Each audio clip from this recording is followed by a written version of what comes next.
We begin with breaking news at the Supreme Court. It's the final day for major decisions before a long summer break. And Terry Moran is right there with the latest. Terry, a decision on the census and gerrymandering today, right? That's right, the census case, Kimberly, that's the big one. And the bottom line, the 2020 census cannot go forward at this time with a citizenship question on it. Remember, the Trump administration wanted to ask every person in America, are you a citizen of the United States? Census Bureau experts said that will distort the count. A lot of people won't want to answer that question. The Trump administration said they needed to ask the question in order to improve enforcement of the Voting Rights Act. Well, in this opinion, Chief Justice John Roberts, joining the four liberals on the court, says that's a contrived explanation. He hammers the Trump administration's explanation, saying that the judiciary can't just be naive, and that when you do something as the Commerce Department, the Census Bureau, you have to have a reasonable explanation. He goes on to say that's not an explanation, the Voting Rights Act rationale, that's a distraction. And so he says this case must go back down to see if there is a legally permissible reason that's also the truth about why the Trump administration wants to ask that question. Now, this all comes amid turmoil.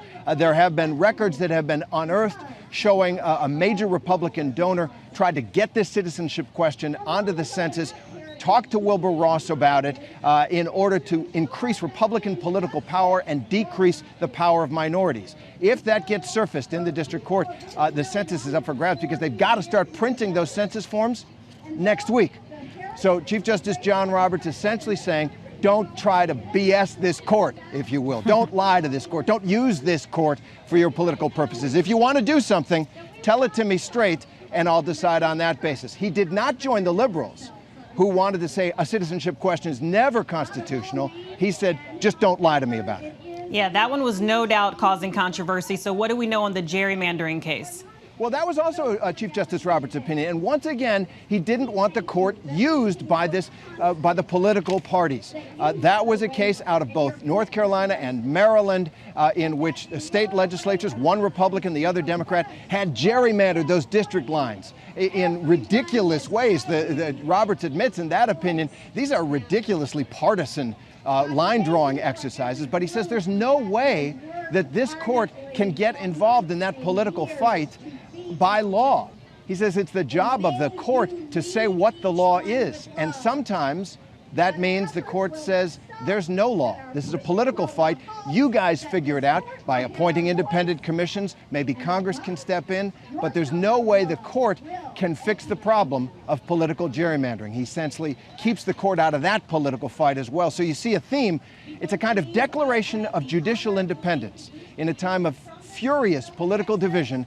Chief Justice John Roberts in these two opinions says, I won't be part of it, and neither will this court if I have anything to do with that. And Terry, I just have to ask you, when these decisions come out, people are always looking for the running of the interns. Were you able to see that today? Oh, yeah, no question about it. And we had like championship runner. There was no question about it. We got these, look at this. I mean, it's baking hot out here. This plaza operates as a kind of pizza oven effect when the sun slams down on it, but that did not dissuade us. We've got the opinions. You've got the opinions. Thank you so much, Terry, for the updates. We appreciate it. You bet. Hi, everyone. George Stephanopoulos here. Thanks for checking out the ABC News YouTube channel. If you'd like to get more videos, show highlights, and watch live event coverage, click on the right over here to subscribe to our channel. And don't forget to download the ABC News app for breaking news alerts. Thanks for watching.